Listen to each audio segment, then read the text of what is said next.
चलो अभी कंप्लीट हो गया तुम्हारा। ओके, देखो भाई, ऑस्मोटिक प्रेशर को पाई से रिप्रेजेंट करेंगे। तो जो रिप्रेजेंटिंग सिंबल होगा ऑस्मोटिक प्रेशर का, दैट विल बी पाई। ठीक है, ऑस्मोटिक प्रेशर को रिप्रेजेंट करेंगे हम पाई से। और ठीक है, एक सेकेंड, हाँ, ये पाई लिख लो यहाँ पर, ये पाई है, पाई। ठीक है, तो पाई की वैल्यू कितनी होगी, डेल्टा पी। ठीक है, जितना एक्स्ट्रा प्रेशर लगाया ऑस्मोसिस को रोकने के लिए, वही हो जाएगा पाई। पाई बराबर डेल्टा पी, और डेल्टा पी को हम लिख सकते हैं पी बी माइनस पी है, तो ये भी लिख देना।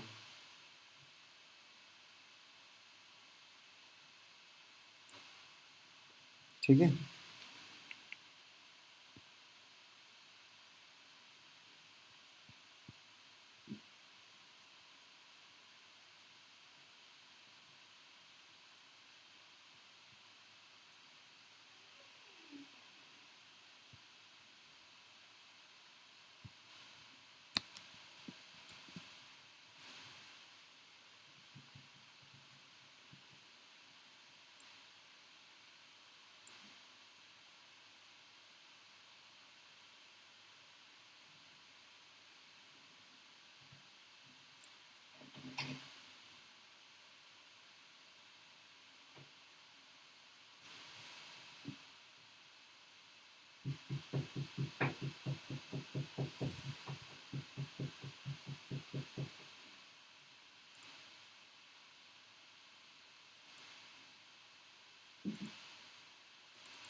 ये हो गया ये। चलो, अब ध्यान दो।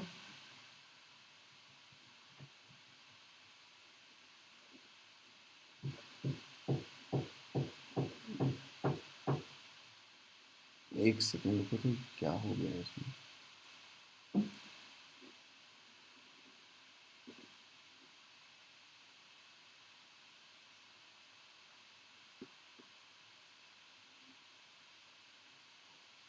ये यहाँ तक लिख लियो, यहाँ तक ये चीज़।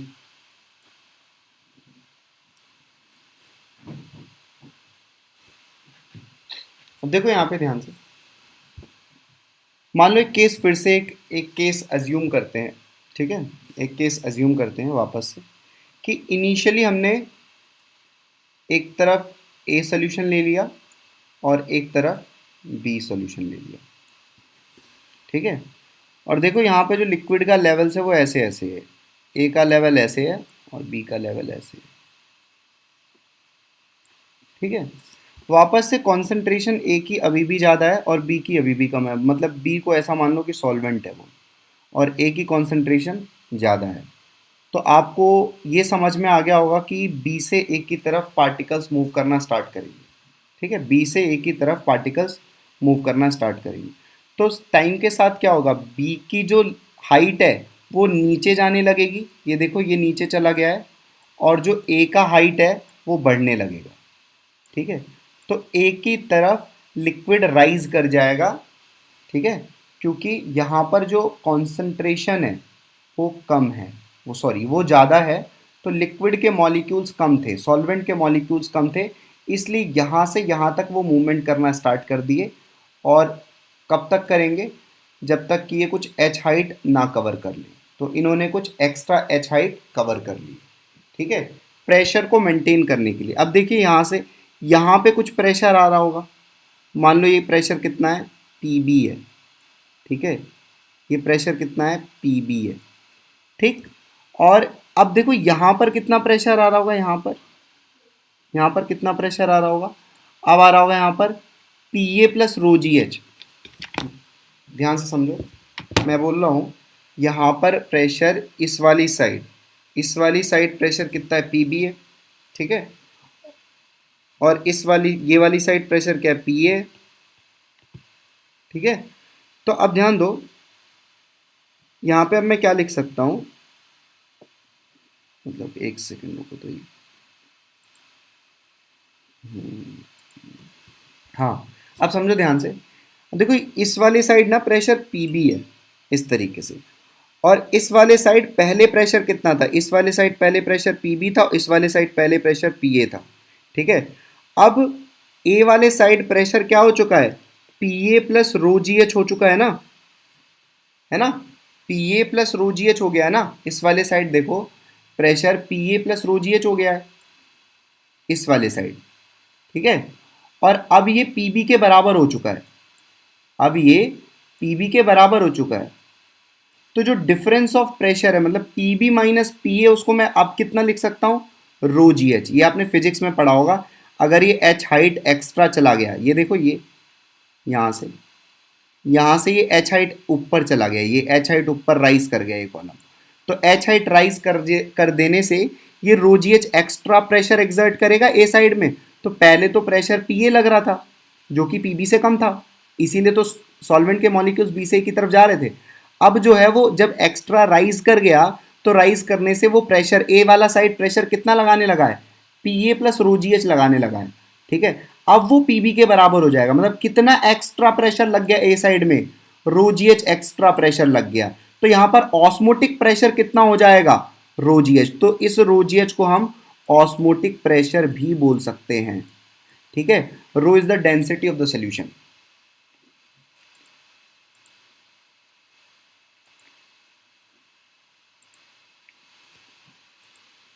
ये चीज समझ में, ये जो चीज बोली है मैंने, मैं क्या बोल रहा हूँ, बी से ए की तरफ जब मॉलिक्यूल जाएंगे तो ए वाला साइड ऊपर चला जाएगा, जस्ट कि वो बी वाले प्रेशर को कॉम्पनसेट कर सके, क्योंकि ए का प्रेशर कम है तो ए का प्रेशर बढ़ना चाहेगा, इसलिए ए का जो हाइट होगा वो ऊपर चला जाएगा, जिससे सेमी परमिएबल में मतलब बी की तरफ जो प्रेशर लग सके ए की वजह से वो ज़्यादा हो सके। ये चीज़ समझ में आई हो तो बताओ।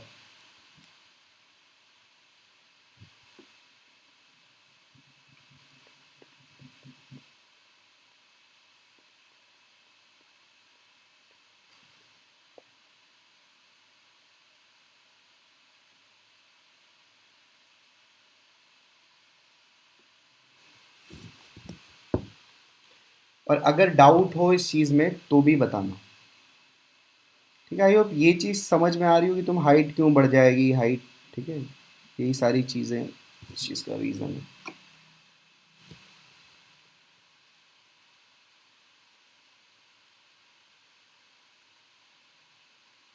बहुत बढ़िया। ठीक है,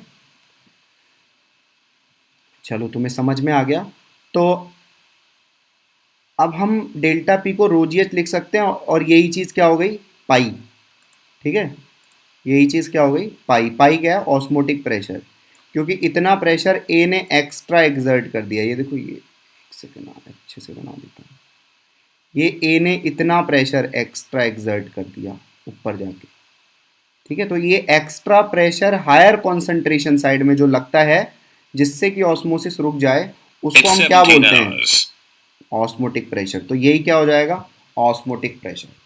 ठीक है, तो यहाँ पे ऑस्मोटिक प्रेशर को रो जी एच बोल सकते हो अगर एच हाइट एक्स्ट्रा राइज कर गया है। ठीक है, रो डेंसिटी सोल्यूशन का है। आई होप ये समझ में आ गया हो, तो इसको लिखो, ये चीज़ें लिखो।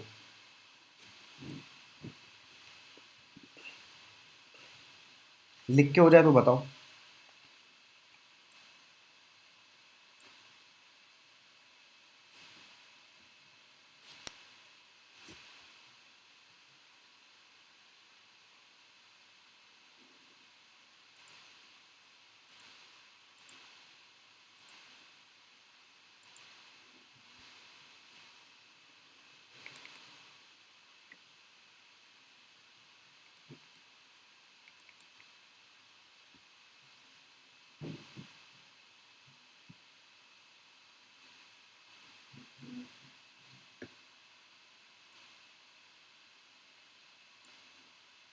एक ये भी पॉइंट लिखना है कि इनिशियली इनिशियली ये केस हमने अज्यूम किया है। ठीक है, और फाइनली ये हो चुका है। ठीक है, इनिशियल केस ये है और फाइनल केस ये है। ये सारी चीज़ें तुम्हें लिखनी है।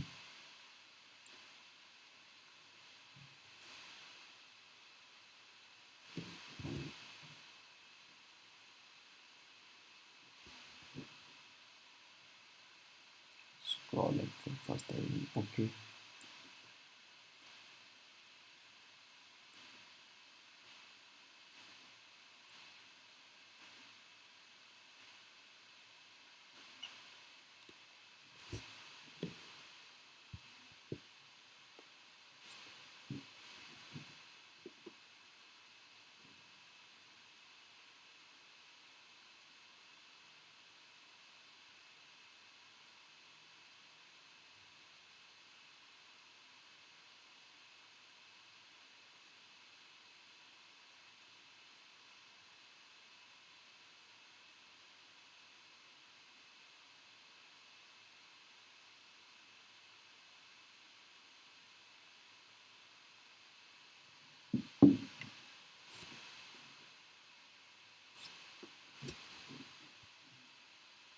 पीवी बराबर P A plus row G H, क्यों होगा? यहाँ पे देखो हर चीज में क्यों नहीं पूछा जाता, भाई बराबर होना चाहिए ना लास्ट में। अब देखो ए वाली साइड कितना प्रेशर लगा रही है total, P A plus row G H लगा रही है, और बी वाला साइड तो अभी भी पी बी लगा रहा है, समझे? तो अब बस क्या, अब दोनों प्रेशर बराबर होना चाहिए इसलिए बराबर होगा। ऑस्मोसिस रुकना चाहिए ना भाई, ऑस्मोसिस रुकना चाहिए तो फिर प्रेशर बराबर होना चाहिए, तो बराबर होना चाहिए इसलिए लगा रहा है वो प्रेशर।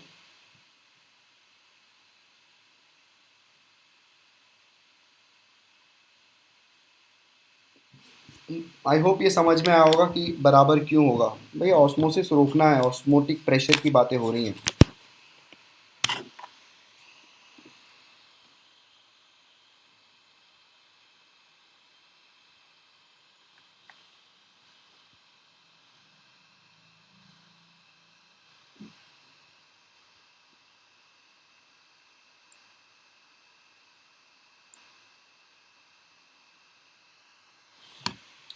ये लिख के हो जाए तो बताओ।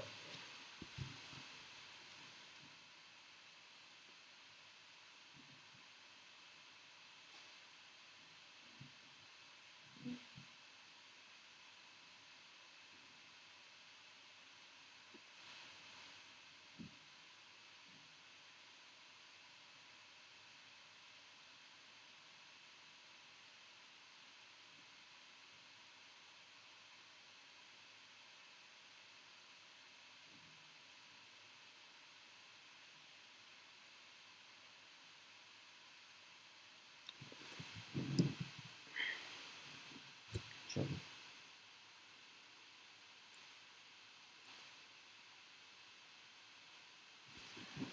चलो सबका हो गया होगा। ध्यान दो next topic, relation of osmotic pressure with concentration of solution. तो अब के हम ऑस्मोटिक प्रेशर की बात करेंगे किसके साथ, कॉन्सेंट्रेशन के साथ कैसे वेरी करेगा, ठीक है? चलो ध्यान दो समझो। सबसे पहली चीज़ मैं अभी तुम्हें ये बोल रहा हूँ उसको सुनो। मैं कह रहा हूँ कि अगर सॉल्यूशन साइड में, ठीक है, एक तो सॉल्यूशन एक सॉल्वेंट है, ऐसे समझो, एक साइड तो सॉल्यूशन साइड है और एक साइड सॉल्वेंट साइड है। तो सॉल्यूशन साइड की तो कॉन्सेंट्रेशन ज़्यादा होगी और सॉल्वेंट साइड की कॉन्सेंट्रेशन कम होगी। तो सॉल्वेंट साइड से सॉल्यूशन साइड सॉल्वेंट जाना स्टार्ट कर देगा, यही ऑस्मोसिस है। अब अगर मैं सॉल्यूशन साइड एक्स्ट्रा प्रेशर लगा दूं तो ऑस्मोसिस स्टॉप हो सकता है, ठीक है? चलो, तो अब ध्यान दो कि ऑस्मोटिक प्रेशर मतलब कब तुम्हें ज़्यादा प्रेशर लगाना पड़ेगा। मेरा क्वेश्चन ये है, तुम्हें ज़्यादा प्रेशर कब लगाना पड़ेगा, जब उस सॉल्यूशन का कॉन्सेंट्रेशन ज़्यादा हो कि कम हो। सबसे पहला क्वेश्चन ये है कि सॉल्यूशन का कुछ कॉन्सेंट्रेशन है, मान लो सी है, ठीक है, मान लो बहुत ज़्यादा हो गया, मतलब कॉन्सेंट्रेशन ऑफ सॉल्यूशन बहुत ज़्यादा है, तो क्या बहुत ज़्यादा प्रेशर लगाना पड़ेगा? ये चीज़ समझ में आ रही है तुम्हें? मैं तुम्हें बोल रहा हूँ कि बहुत ज़्यादा प्रेशर लगाना पड़ेगा, चलो मैंने बता दिया कि बहुत ज़्यादा प्रेशर लगाना पड़ेगा अगर सॉल्यूशन का कॉन्सेंट्रेशन ज़्यादा है ना, क्योंकि उसको कम करने के लिए सॉल्वेंट के मॉलिक्यूल्स बहुत तेज़ी से आ रहे होंगे ना, तो इस प्रोसेस को रोकने के लिए अब हमको ज़्यादा प्रेशर लगाना पड़ेगा। इसका मतलब क्या हुआ कि ऑस्मोटिक प्रेशर किसके डायरेक्टली प्रोपोर्शनल हो जाएगा, कॉन्सेंट्रेशन ऑफ द सोल्यूशन के। ये लाइन समझ में आई? पहले तो ये क्लियर करो। मैं वापस से बोल रहा हूँ कि एक सोल्यूशन है, देखो ये फिगर है ना, ये एक सेकंड ना, ये फिगर था ना, तो यहाँ पे ये वाली साइड सॉल्यूशन साइड थी, ठीक है भाई, ये वाली साइड सॉल्यूशन साइड थी और दूसरी वाली साइड सॉल्वेंट साइड थी। दूसरी वाली साइड क्या थी?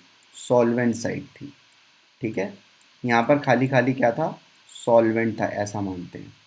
तो भाई ऑब्वियसली इसकी कॉन्सेंट्रेशन कम होगी, है ना, और इसकी कॉन्सेंट्रेशन ज़्यादा होगी, ठीक है। अब मैं क्या कह रहा हूँ, सॉल्यूशन साइड की कॉन्सेंट्रेशन और बढ़ा दो, और बढ़ा दो। और बढ़ाने का मतलब क्या हो गया कि इसके अंदर सॉल्यूट के मॉलिक्यूल्स और बढ़ गए। भाई कॉन्सेंट्रेशन बढ़ाने का मतलब क्या होगा कि सॉल्यूट के मॉलिक्यूल्स और बढ़ गए। तो अगर सॉल्यूट के मॉलिक्यूल्स और बढ़ जाएंगे तो इस साइड का प्रेशर और कम हो जाएगा ना। भाई सॉल्यूट के मॉलिक्यूल्स बढ़ गए तो सॉल्वेंट के मॉलिक्यूल्स कम हो गए। तो इस साइड अगर सॉल्यूट के मॉलिक्यूल्स बढ़ गए तो सॉल्वेंट के मॉलिक्यूल्स और तेजी से आना स्टार्ट कर देंगे ना इधर, मतलब ऑस्मोसिस और तेजी से होने लगेगा कि नहीं, है ना। तो इस साइड अगर कॉन्सेंट्रेशन बढ़ गई तो ऑस्मोसिस और तेजी से होने लगेगा, तो और तेजी से रोकने के लिए हमको यहाँ पर और फोर्स लगाना पड़ेगा और प्रेशर एक्सर्ट करना पड़ेगा, इसका मतलब ऑस्मोटिक प्रेशर बढ़ जाएगा। तो इसका मतलब ये है कि सॉल्यूशन साइड की अगर कॉन्सेंट्रेशन ज़्यादा हो जाए तो ऑस्मोटिक प्रेशर की भी वैल्यू ज़्यादा हो जाती है। तो वही सब चीज़ सोच समझ के बोला जा रहा है कि जो ऑस्मोटिक प्रेशर होगा वो डायरेक्टली प्रोपोर्शनल होगा किसके, कॉन्सेंट्रेशन ऑफ द सोल्यूशन के। ये पॉइंट समझ में आया तो बताओ, नहीं समझ में आया तो भी बोलो, फिर इसी चीज़ को वापस से रिपीट करूँ मैं। ये वाला पॉइंट समझे हो, पूछा जा रहा है, जल्दी से बताओ फिर आगे बढ़ें।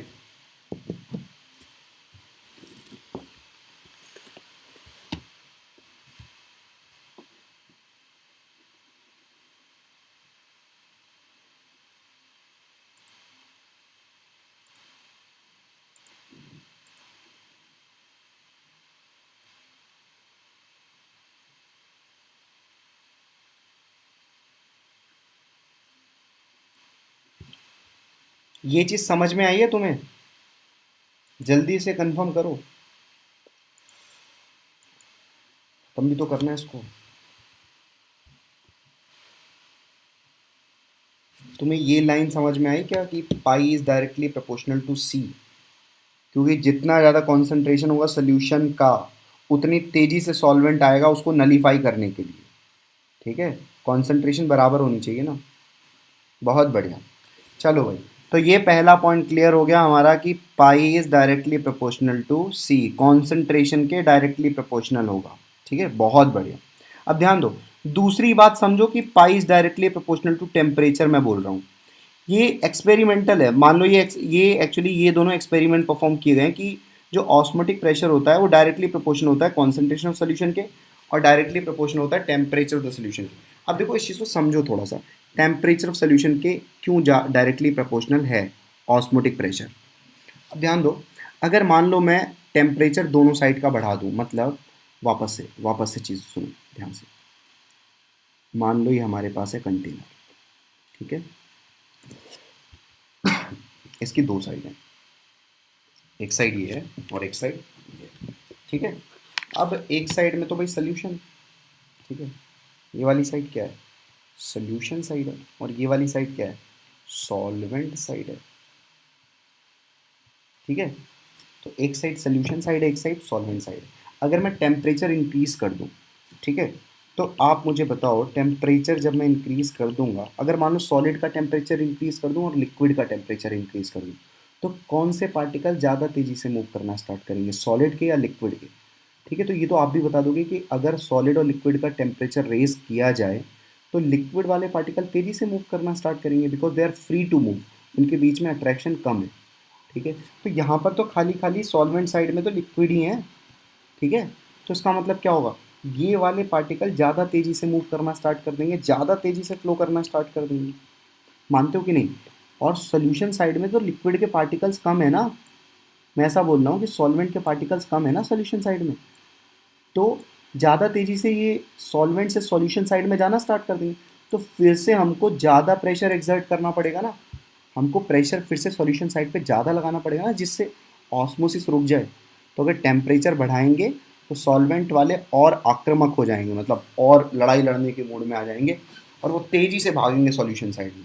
तो फिर हमें उन्हें शांत करने के लिए कि बेटा शांत हो जा, नीचे ऊपर से क्या करेंगे हम, ज़्यादा प्रेशर एक्सर्ट करेंगे, ठीक है। तो फिर से पाई किसके डायरेक्टली प्रोपोर्शनल आ गया, टेम्परेचर के। ये वाला पॉइंट समझ में आया क्या कि पाई क्यों डायरेक्टली प्रोपोर्शनल होगा टेम्परेचर के, ठीक, समझ में आया तो बताओ फिर आगे बढ़े।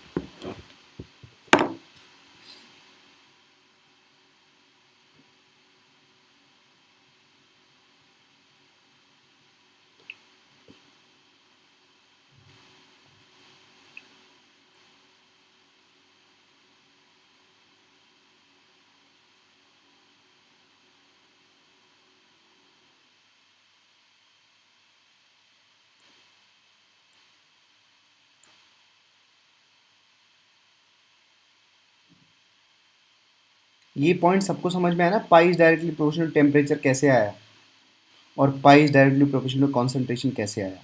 चीज़ों को समझने की कोशिश सर एक बार और बता दूँ तो सर आप सुनो ध्यान से वापस से, चलो समझते हैं वापस से। मैं ये बोल रहा हूँ, सबसे पहले आप मुझे एक क्वेश्चन का आंसर दो कि मान लो आपके पास दो चीज़ें हैं, ठीक है। एक तो सॉल्यूट है, मतलब एक सॉलिड के पार्टिकल्स हैं, ठीक है, और एक पार्टिकल्स है हमारे पास लिक्विड के। तो अगर हम दोनों का टेम्परेचर रेस करेंगे तो ज़्यादा तेज़ी से कौन मूव करना स्टार्ट करेंगे?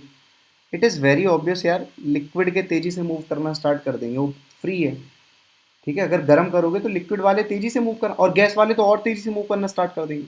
तो हम यहाँ लिक्विड सॉलिड की बात कर रहे हैं, सॉल्यूट की बात कर रहे हैं, ठीक है। अब ध्यान दो, बात ये हो रही है कि भाई अगर ध्यान से सुनो फिर से, लो समझो इस चीज़ को वापस से। भाई जब तक समझ में ना आए तब तक समझना, बिना समझे आगे मत बढ़ना। ये हमारे पास एक कंटेनर है, ठीक है, इसके दो साइड हैं, फिर से सुन लो।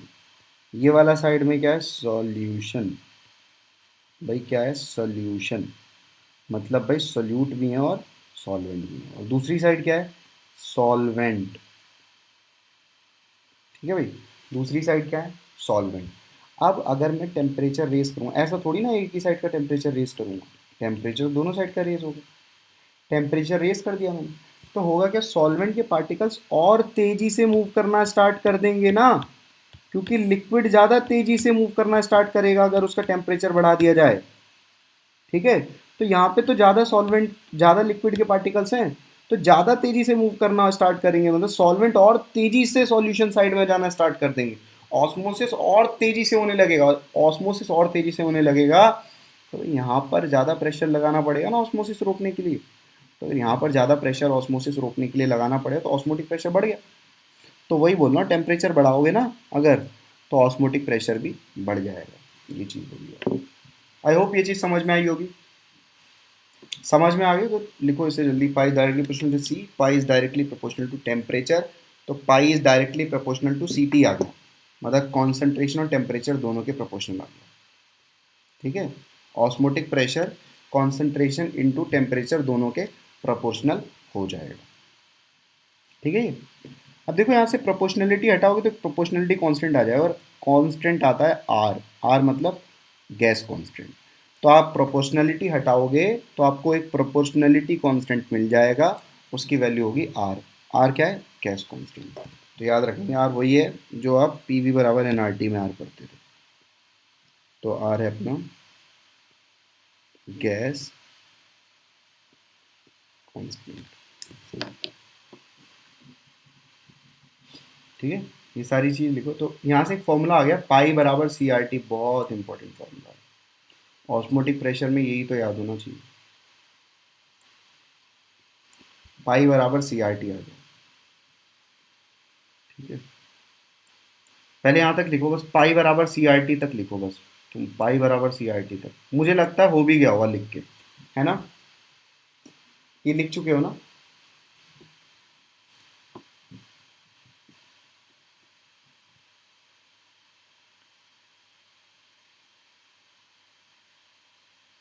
देखो ये बगल में मैंने क्या लिखा है, ये यहाँ पर, इफ़ नो एसोसिएशन और डिसोसिएशन। तो ये जो पाई बराबर सी आर टी फॉर्मूला हम यूज़ कर रहे हैं, ये कब यूज़ करेंगे भाई? जब कोई एसोसिएशन या डिसोसिएशन नहीं हो रहा हो। मतलब जो जैसे पार्टिकल ग्लूकोज है, तो ग्लूकोज ना तो एसोसिएट होता है ना डिसोसिएट होता है, ठीक है। तो जब एसोसिएशन डिसोसिएशन नहीं होगा तो उस समय ऑस्मोटिक प्रेशर का जो फॉर्मूला तुम यूज़ करोगे वो होगा पाई बराबर सी इंटू आर टी, ठीक है। पाई बराबर सी इंटू आर टी,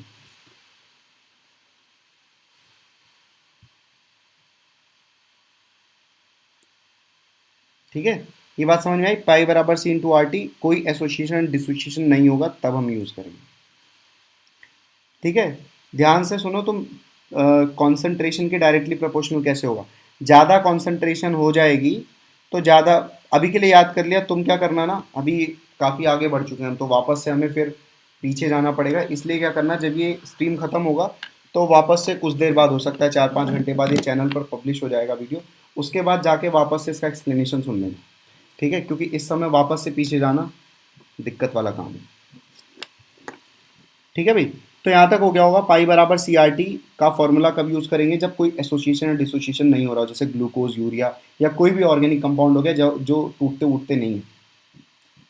ये समझ में आया। पाई बराबर C R T if no association और डिसोसिएशन में यूज़ करेंगे। पाई क्या है, ऑस्मोटिक प्रेशर, सी कॉन्सेंट्रेशन। अच्छा, कॉन्सेंट्रेशन बोलने का मतलब क्या होगा, इंपॉर्टेंट पॉइंट बना के लिखो भाई। सी होगा मोलैरिटी। सी मतलब क्या, सी मतलब क्या, मोलैरिटी। ठीक है, सी मतलब होगा molarity of solution, molarity of solution, ये होगा सी का मतलब। कॉन्सेंट्रेशन बोलने का मतलब क्या है यहाँ पर, कॉन्सेंट्रेशन बोलने का मतलब है, सी बोलने का मतलब है मोलैरिटी ऑफ सॉल्यूशन। अच्छे से लिख लेना, मोलैरिटी ऑफ सॉल्यूशन।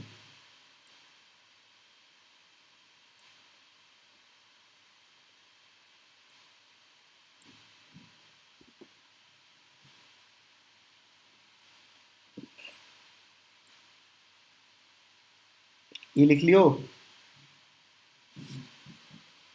अब ध्यान दो, सुनो। अब समझो एक चीज़ और, थोड़ा सा और आगे बढ़ते हैं। तो पाई बराबर आई सी आर टी भी यूज़ करेंगे। ठीक है, आई सी आर टी कब यूज़ करोगे, जब कोई एसोसिएशन या डिसोसिएशन हो रहा हो। इफ़ देयर इज़, देखो थोड़ी थोड़ी राइटिंग, ठीक है, गंदी सी है मेरी, तो उसको ध्यान देना। इफ़ देयर इज़ एसोसिएशन और डिसोसिएशन, मान लो कोई एसोसिएशन या डिसोसिएशन हो रहा होगा, तो वहाँ पर पाई बराबर आई सी आर टी यूज़ कर लेना। ठीक है, आई से मल्टीप्लाई कर देना, वेंट ऑफ फैक्टर। ठीक है, अगर कोई एसोसिएशन डिसोसिएशन नहीं हो रहा होगा तो सीधे फॉर्मूला लगाना पाई बराबर सी आर टी। लेकिन मान लो अगर कोई एसोसिएशन या डिसोसिएशन हो रहा हो, तो वहाँ पर i into C R T लगाना, आई से जरूर मल्टीप्लाई करना, नहीं आंसर गलत आएगा। समझ में आया, क्योंकि रियलिटी में तो कुछ और होगा, तो रियलिटी वाले फैक्टर को क्लब करने के लिए आई से मल्टीप्लाई करना पड़ेगा। ये हमारा एक्सपेक्टेड है, एक्सपेक्टेड सी आर टी होता है हमेशा, और रियलिटी में आई सी आर टी होगा। मुझे ऐसी उम्मीद है ये चीज़ समझ में आई होगी। टेम्परेचर कैल्विन में यूज़ करना है, तो ये पॉइंट यहाँ पर लिखा है। सब कुछ एकदम बढ़िया से क्लियर हो गया हो तो कंफर्म करो, तो फिर हम आगे बढ़ें और कुछ क्वेश्चन देखें इसके ऊपर।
किसी की डाउट नहीं है ना?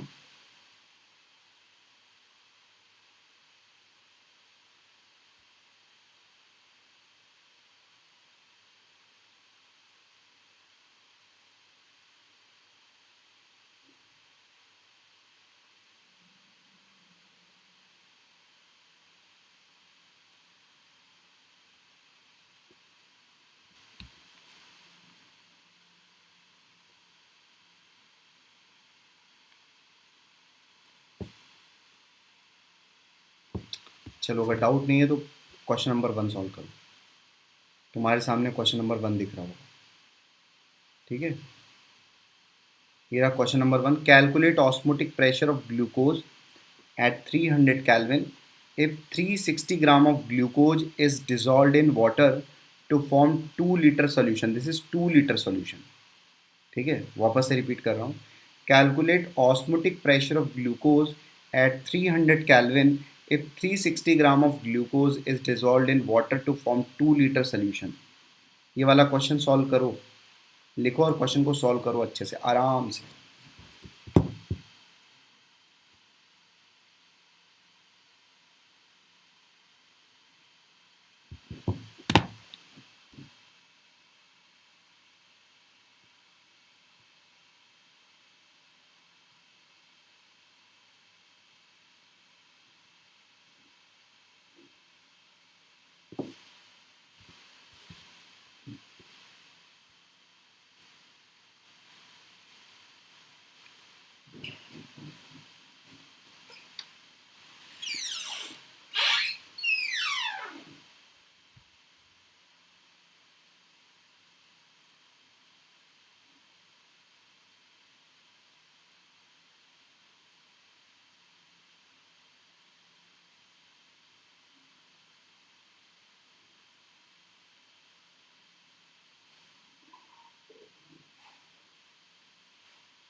चलो, तो आंसर तो निकाला है तुम लोगों ने, 300R।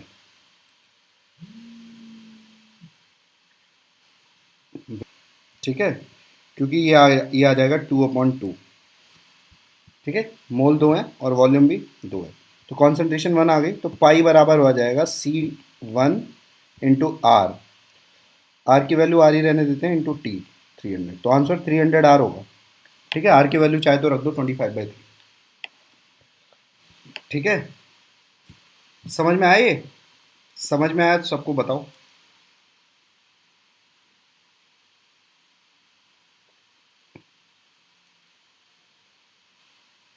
300R होगा आंसर, आर की वैल्यू 25/3 रख देना। ठीक है, तो बहुत लोगों ने सही आंसर निकाला है, वही 300R या शायद 2500 पास्कल के करीब में आ रहा होगा। ठीक है, बहुत बढ़िया।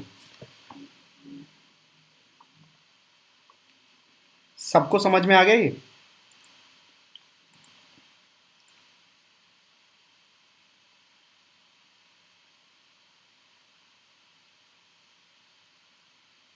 चलो, तो इसी बात पे अब करो क्वेश्चन नंबर 2। क्वेश्चन नंबर 2 देखो क्या है, क्वेश्चन नंबर 2 करो। ये रहा क्वेश्चन नंबर 2।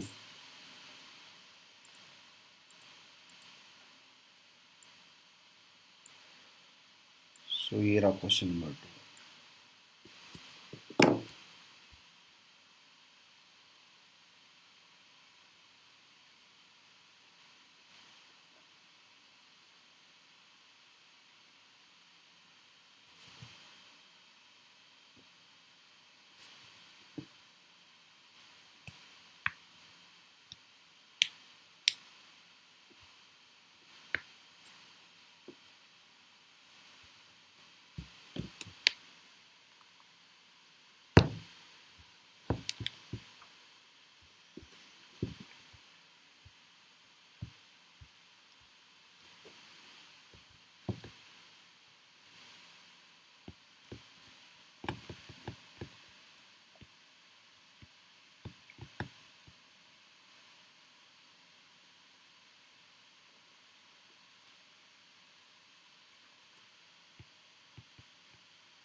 अल्फा बिल्कुल, अल्फा 100% ही होगा ना, स्ट्रॉन्ग इलेक्ट्रोलाइट है, NaCl इज अ सॉल्ट, तो अल्फा 100% होता है, प्रत्येक सॉल्ट का अल्फा 100% होता है।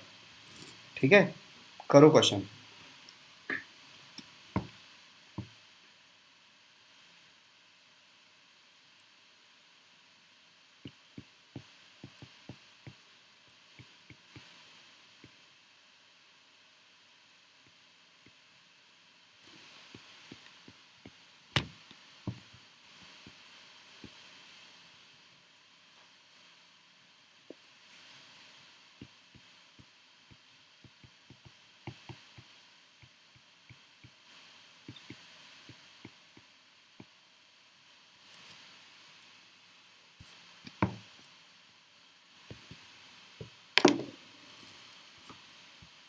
997.68, तो भाई सबका लगभग सेम आ रहा है।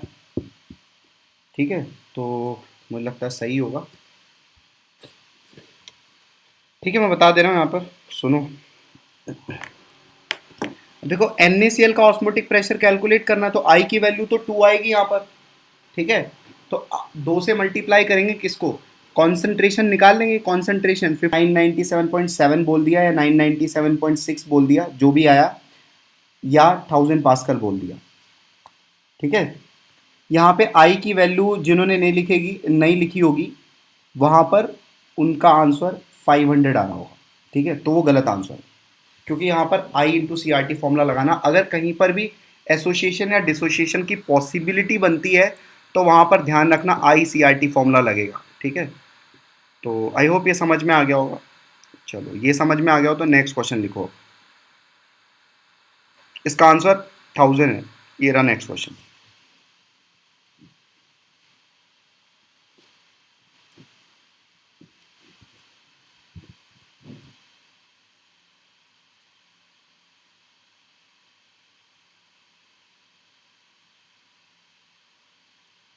नेक्स्ट क्वेश्चन लिखो और करो इसे।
सेकंड वाला क्वेश्चन का आंसर जल्दी करके बताओ।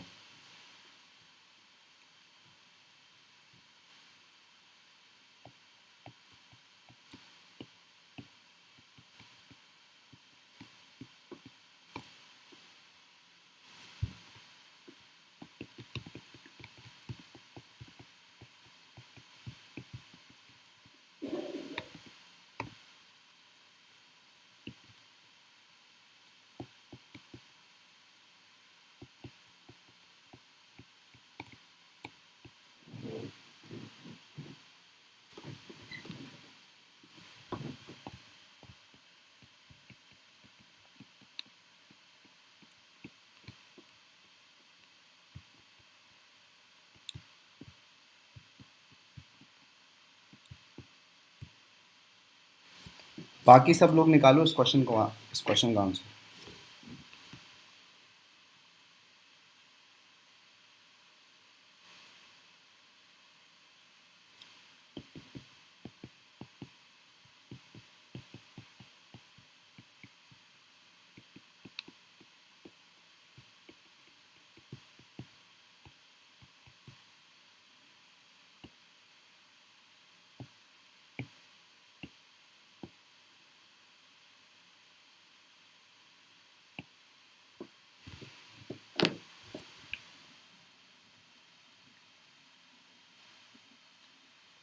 ठीक है, देखो जिनसे नहीं हुआ ये क्वेश्चन उनके लिए सॉल्यूशन देख लो, समझ में आ जाएगा।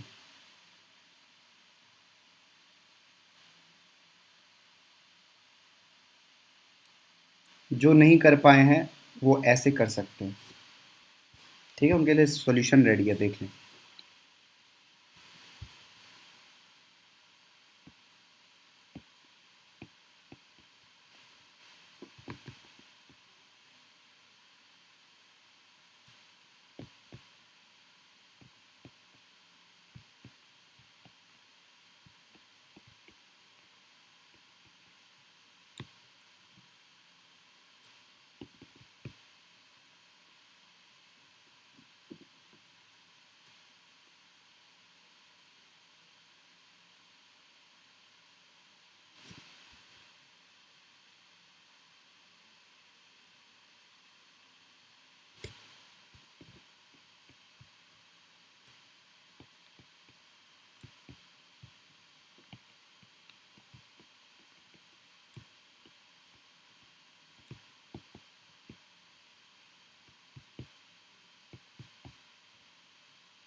ठीक है, चलो भैया, समझ में आ गया होगा, सबको आ गया होगा समझ में। किसी को नहीं समझ में आया तो बताना। ये कोई ऐसा है जिसको नहीं समझ में आया तो बताएं, नहीं फिर हम आगे बढ़ते हैं। ऐसे क्वेश्चन में क्या करेंगे, जब भी, सुनो ध्यान से, मैं ये बोल रहा हूँ, ऐसे क्वेश्चन में जब भी एक से ज़्यादा सल्यूट होंगे, अभी तक तो हम एक सल्यूट की बात कर रहे थे, अब मान लो एक सल्यूशन के अंदर दो तीन सल्यूट है, तो दो तीन सल्यूट है, तो ऐसे क्वेश्चन में ऑस्मोटिक प्रेशर जब भी निकालने की बारी आएगी तो तुम क्या करना, pi is equals to formula लगा देना I1C1 पहले वाले सल्यूट के लिए, पहले वाली सल्यूट की वजह से सॉल्यूशन का प्रेशर, ऑस्मोटिक प्रेशर ये होगा, दूसरे वाले सल्यूट की वजह से जो प्रेशर होगा वो ये होगा, और सबको ऐड कर देना। बात समझे? तो अब देखो, इसी के लिए हमने यहाँ पे एक फॉर्मूला यहाँ पर बनाया हुआ है। ये एक पॉइंट है, जो पॉइंट तुमको याद रखना है, नोट करके लिखना है कि osmotic pressure for more than one solute, यहाँ पे देखो एक चीज़ लिखी है, osmotic pressure for more than one solute, एक सल्यूट से ज़्यादा के लिए ऑस्मोटिक प्रेशर हम कैसे बात करेंगे। तो हम यहाँ पे फॉर्मूला याद रखेंगे, I1C1 plus I2C2 plus I3C3 and so on into RT। ठीक है, बात समझे? तो इस चीज़ को लिख लो कि ऑस्मोटिक प्रेशर अगर एक से ज़्यादा सल्यूट होंगे तो कैसे कैलकुलेट किए जाएंगे। ठीक है, तो ये नोट करके एक पॉइंट बना लो।